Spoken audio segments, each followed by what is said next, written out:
point.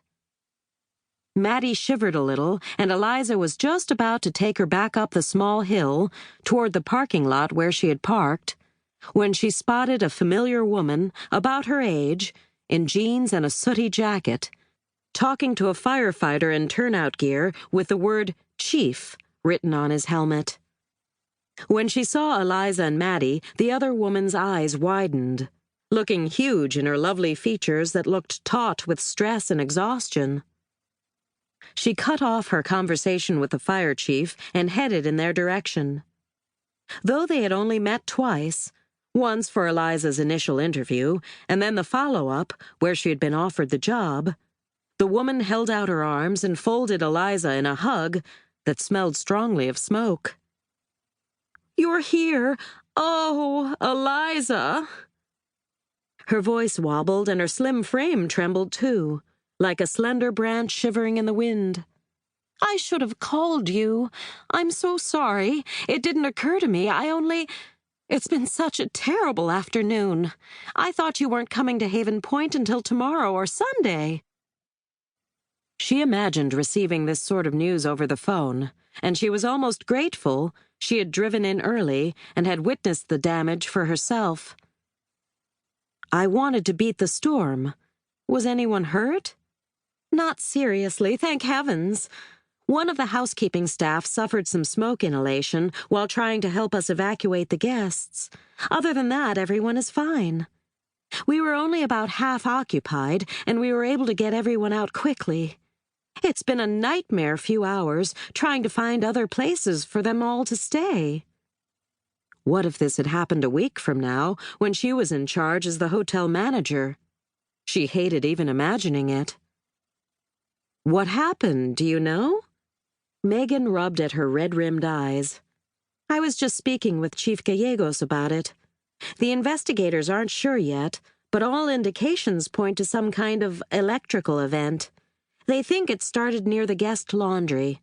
It's a miracle it happened when it did, on a slow week, first of all, and then late morning, before the weekend guests checked in, when we were fully staffed with the maintenance crew and the housekeepers to help evacuate. If the fire had started in the middle of the night, things might have gone very differently. The situation could have been much, much worse." Eliza could certainly appreciate that from Megan's point of view. As far as she was concerned, though, the fact remained that her exciting new opportunity was now a pile of ash and debris. Megan suddenly spied Maddie, pressing her face now into Eliza's wool coat to keep out of the wind. "But you and Maddie, I'm so sorry." She wore the same sorrowful expression that Eliza had seen on her friends and neighbors after Trent's funeral. "I can't believe this happened right before you were supposed to start. I've been so excited to have you on board, too. I just feel like we really clicked during the interview process. Your ideas were innovative and exciting, exactly what this old inn needed to shake things up." Eliza heard the "but" and knew what was coming. "Obviously everything has changed. Oh, Eliza." Megan's eyes welled up and spilled over, trickling down her soot-grimed face. She pulled a bedraggled tissue out of her pocket. "I understand." "I don't know what we're going to do. We have to close indefinitely, I guess that's obvious. I need to speak with the insurance company to find out if we should rebuild what's left or raise the whole thing and start over. And to have this happen right before Christmas. I feel so terrible for my staff. Some of them have been at the inn since before I was born, when my grandparents owned it." Though that leashed panic insider wanted to break free and ravage everything, Eliza forced a smile, cuddling Maddie closer for comfort and warmth. "You obviously don't need a new manager when you've got nothing for me to manage.